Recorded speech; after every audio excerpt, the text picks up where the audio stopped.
चैन Tian की हान Feng के साथ फाइट शुरू हो गई होती है। दोनों की फाइट बहुत ही ज्यादा जबरदस्त चल रही थी। दोनों एक दूसरे से अपनी पावर का इस्तेमाल करते हुए फाइट कर रहे होते हैं, लेकिन यहाँ पर चैन तियान हान फेंग से बहुत ही ज्यादा पावरफुल था, इसलिए वो बड़ी आसानी के साथ हान फेंग के साथ फाइट करते हुए उसे हरा भी देता है। इसके बाद चैन तियान वहां से अपने सेक्ट में जाने के लिए निकल चुका था, ताकि वहां जाने के बाद जो भी उसके दुश्मन होंगे उन सभी को वो मजा चखा सके। रास्ते में उसने अपने सबसे पहले कजन को ही मजा चखाते हुए उसकी धुलाई कर दी थी, जिसके बाद वो सेक्ट में जाने के लिए निकल जाता है। और अब यहाँ से ये एपिसोड शुरू होता है। तो इस एपिसोड की शुरुआत में चैन तियान अपने सेक्ट में आ चुका था। उसे देखकर वहाँ पर जितने भी डिसाइपल होते हैं वो सभी कह रहे थे, अरे यंग मास्टर तो वापस आ गए, हमने तो सुना था कि यंग मास्टर मर चुके हैं, तो ये वापस कैसे आ गए। लेकिन किसी के अंदर हिम्मत नहीं थी कि वो चैन तियान से कुछ सवाल कर सके, इसलिए वो सारे लोग वहाँ पर चुप हो जाते हैं। जिसके बाद चैन तियान खुद में ये सोचते हुए आगे बढ़ रहा होता है कि मुझे नहीं पता मेरे फादर क्या कर रहे होंगे, लेकिन जब से मैं गया हूँ मेरे फादर को मेरे लिए बहुत ज्यादा टेंशन हुई होगी, क्योंकि उन्होंने कई दिनों से मुझे देखा नहीं है। उसी के साथ साथ मेरी बहन भी बहुत ज्यादा परेशान हो रही होगी। तब जैसे ही चैन तियान वहाँ से आगे बढ़ता है, उससे सामने उसके अंकल दिखाई देते हैं, जिनका नाम चैन फेंग था। वो जैसे ही चैन तियान को देखते हैं उससे कह रहे थे, चैन तियान तुम वापस आ गए, तुम सच में वापस आ गए हो ना, मैं तुम्हारा कब से इंतजार कर रहा था, तुम्हारे फादर तुम्हारे लिए बहुत ज्यादा परेशान है, जब से तुम गए हो उन्होंने तो अपने कमरे से बाहर निकलना तक के बंद कर दिया, जाओ जल्दी से अपने फादर से मिल लो, वो तुम्हें देखकर बहुत ज्यादा खुश हो जाएंगे। इसलिए चैन तियान अपने फादर के कमरे के पास आता है और वहाँ पर झुकते हुए कह रहा होता है, फादर मैं वापस आ गया। चैन तियान की जैसे ही चैन तियान के फादर आवाज सुनते हैं, वो भागते हुए उसके पास आते हैं और जल्दी से गले लगा लेते हैं उसे, और उससे कहते हैं, मेरे बच्चे तुम वापस आ गए, तुम नहीं जानते कि मैं तुम्हारे लिए कितना ज्यादा परेशान था, अब मैं बहुत ज्यादा खुश हो चुका हूँ। चैन तियान कह रहा होता है, मुझे माफ कर देना फादर, मैंने आपको इतना ज्यादा परेशान किया, मुझे आपको परेशान करने का कोई भी इरादा नहीं था। उसके फादर कहते हैं, मेरे बच्चे तुम ही मुझे माफ कर दो, क्योंकि मैं तुम्हें बचाने नहीं आ पाया था, अगर मैं तुम्हें बचाने आ गया होता तो इतनी सारी मुसीबतों का तुम्हें सामना नहीं करना पड़ता। चैन तियान अपने फादर को बताता है कि जिस बंदे ने मुझे मारने की कोशिश की थी ना, उसका नाम चैन वू है। आप तो जानते ही होंगे कि चैन वू हमारा रिलेटिव ही है, अब वो मेरे अंकल का बेटा है। जिसपे उसके फादर कहते हैं, हाँ मैं जानता हूँ, बस तुम यहाँ पर वापस आ गए हो ना, मेरी सारी टेंशन खत्म हो चुकी है, जिसने भी तुम्हारे साथ ऐसी हरकत करने की कोशिश की होगी मैं उसे जिंदा नहीं छोड़ूंगा, चाहे वो कोई भी क्यों ना हो। दूसरी तरफ चैन वू जैसे ही अपने फादर के पास आता है ना, उसका फादर उससे कह रहा होता है, आखिर तेरे से इतना छोटा सा टास्क नहीं हुआ, मैंने तुझे कहा था कि तुझे चैन तियान की जान लेनी है, लेकिन तब भी वो जिंदा वापस कैसे आ गया। चैन वू कह रहा होता है, फादर मुझे माफ कर दो, लेकिन मैंने अच्छे से कंफर्म किया था कि चैन तियान नीचे गिरा भी है या फिर नहीं, जब मुझे लग गया था कि वो गिर गया तभी मैं वापस आया था, पर न जाने कौन सा जादू हो गया कि वो जिंदा बच चुका है। उसका फादर कह रहा होता है, अपना मुंह बंद कर ले, तुझे कोई काम ढंग से करना नहीं आता, तू किसी काम का नहीं है। तब थर्ड अंकल जो था वो चैन वू के फादर से कह रहा होता है, अरे भाई शांत हो जाओ, ये वैसे भी चैन वू जो है किसी काम का नहीं है, तुमने इसे इतना बड़ा टास्क क्यों दे दिया था। साथ ही चैन तियान के वापस आने से हमें कुछ खास फर्क तो पड़ने नहीं वाला है, क्योंकि वो तो वैसे भी एक लूजर ही है, वो ज्यादा से ज्यादा हमारा क्या ही उखाड़ लेगा, हमारे पास अब भी टाइम है, हम चैन तियान के फादर को नीचे करते हुए चैन फैमिली की पूरी कंट्रोल को हासिल कर सकते हैं। दूसरी तरफ चैन तियान अपनी फैमिली के ट्रेनिंग रूम में होता है, वहाँ पर बैठकर वो अपना कल्टीवेशन कर रहा था। साथ ही वो ये भी कह रहा होता है कि बस कुछ ही दिन बाकी है मार्शल आर्ट कॉम्पिटिशन को शुरू होने के लिए, मुझे उसके लिए खुद को तैयार करना पड़ेगा, और उसके लिए मुझे जल्द से जल्द अपने वॉरियर रेल्म को ब्रेक थ्रू करना है। मेरे पास हाल फिलहाल तो सामुराई रेल्म की पावर है, उसके बाद मेरी पावर वॉरियर रेल्म में पहुंच जाएगी, तब मैं बड़ी आसानी के साथ कंपटीशन के अंदर जो भी मुझसे फाइट करने के लिए आएगा ना, मैं उसके साथ फाइट करते हुए उसे हरा भी पाऊंगा। इसीलिए वो पूरी मेहनत से वहाँ पर अपना कल्टीवेशन कर रहा था। तभी चैन तियान को किसी की आवाज सुनाई देती है, जो उससे कह रहा था, भले से तुम्हारे पास कितनी भी पावर क्यों ना आ जाए, जब तक तुम्हारे पास कोई मास्टर नहीं होगा तुम्हें सिखाने के लिए, तब तक तुम खुद को और ज्यादा पावरफुल नहीं बना पाओगे। चैन तियान हैरान था कि अरे ये कौन बोल रहा है, किसकी आवाज है ये। जिसके बाद वहाँ पर स्वॉर्ड एम्परर आता है, जो कि अभी तक के जिंदा था। वो चैन तियान से कह रहा था, तुम्हारे पास टैलेंट तो ऐसा है कि हजारों साल में किसी के पास ना हो, लेकिन तुम्हारे पास एक मास्टर की कमी है। चैन तियान उसे देखकर कहता है, अरे तू अभी तक के जिंदा है, मैंने तो अपने हाथों से तुझे मार दिया था, फिर तू जिंदा कैसे बच गया। स्वॉर्ड एम्परर कह रहा होता है, तुम्हारी जो स्वॉर्ड थी जिसका इस्तेमाल करते हुए तुमने मुझ पे हमला किया था, वो बहुत ज्यादा स्ट्रॉन्ग थी, उसने मेरी फिजिकल बॉडी को तो डिस्ट्रॉय कर दिया, लेकिन मेरी सोल तुम्हारी इमेजिनेशन से भी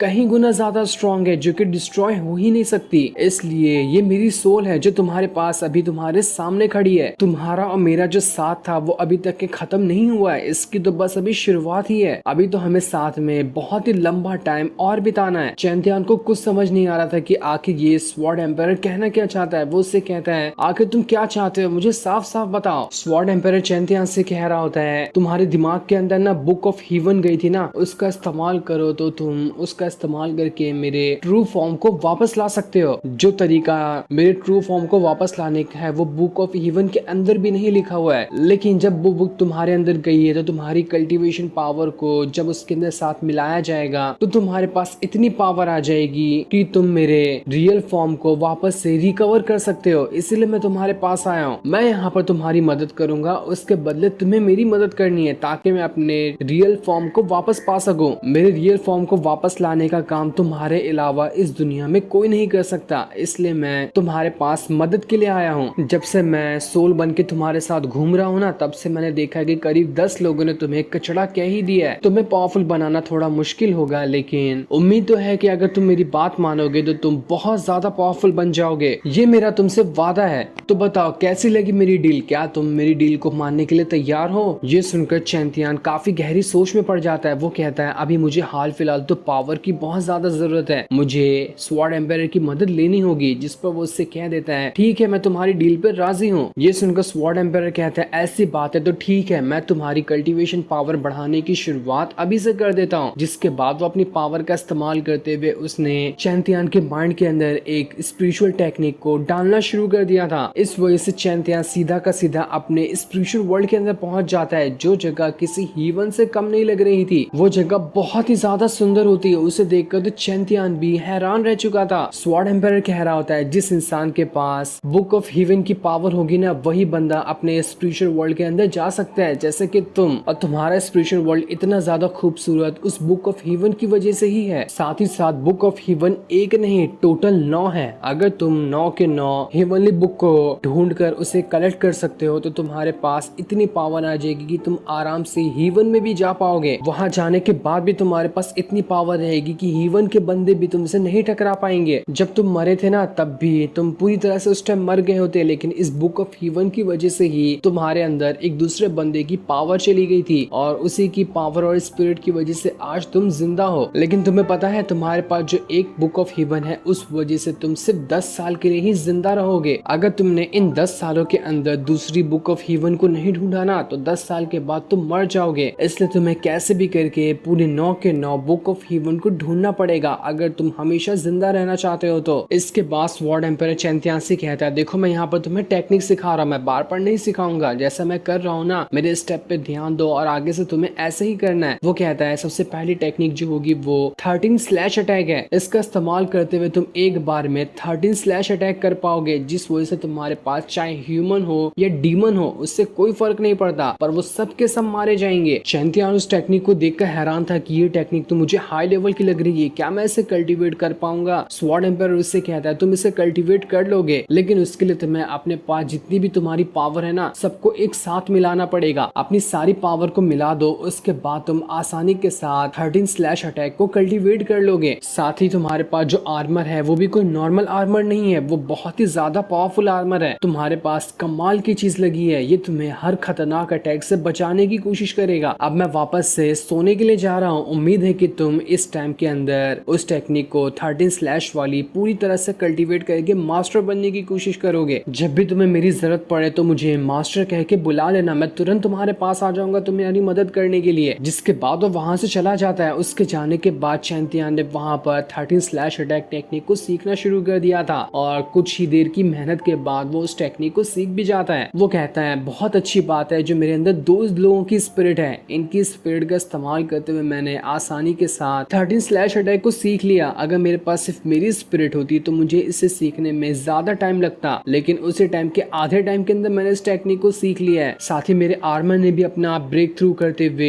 एक और लेवल को बढ़ा लिया है। अगर अभी मैं किसी बंदे से टकरा जाऊं ना तो वो मेरे सामने नहीं टिक पाएगा, जो बंदा मेरे से आसपास के लेवल का हो या थोड़ा सा ज्यादा पावरफुल भी क्यों ना हो। दूसरी तरफ हम चैंतियान की बहन लाओजी को देखते हैं। वो चेनवू के पास आकर उसे मार रही होती है। ऐसा लग रहा था कि वो यहाँ पर उसकी जान ही ले लेगी। उसे पता चल चुका था कि यही है जिसने चैंतियान को मारने की कोशिश की थी। वहाँ खड़े जितने भी लोग होते ना वो सभी कह रहे थे आज तो लगता है कि लाओजी इस चेनवू को मार ही डालेगी, ये चेनवू आज जिंदा नहीं बचने वाला, क्योंकि वैसे भी इसने काम तो बिल्कुल भी अच्छा नहीं किया। इसे चैंतियान को पहाड़ी से नहीं फेंकना चाहिए था। पर जैसे ही लाओजी चेनवू के ऊपर अटैक करके उसकी जान लेती तभी वहाँ पर एक दूसरी लड़की आकर लाओजी को वहाँ पर रोक लेती है कि कहीं वो सच में यहाँ पर चेनवू की जान ना ले ले। तब वहाँ पर चैंतियान आता है। उसे देखकर तो लाओजी बहुत ज्यादा खुश हो जाती है कि चैंतियान तुम वापस आ गए। चैंतियान को देखकर तो चेनवू कह रहा था तू वहाँ पर वापस आ गया है, देख लेना मुझे वापस मौका मिला ना तो फिर से मैं तुझे नहीं छोड़ूंगा। लाओजी चेनवू के ऊपर दोबारा अटैक करने वाली होती है लेकिन चैंतियान उसे रोककर वहाँ से ले जाता है क्योंकि कोई मतलब नहीं है ऐसे लोगों से। अभी चैंतियान जैसे ही आगे बढ़ रहा था चैनयान उसे देख लेता है। उसे याद आता है कि चैंतियान ने उससे कहा था कि जब भी वो उसे देखे तो यंग मास्टर कह के बुलाए, इसलिए वो यहाँ पर उसे यंग मास्टर कहना शुरू कर देता है। जो सीन दिखाते ही ये एपिसोड यहीं पर एंड हो जाता है। Thanks for watching.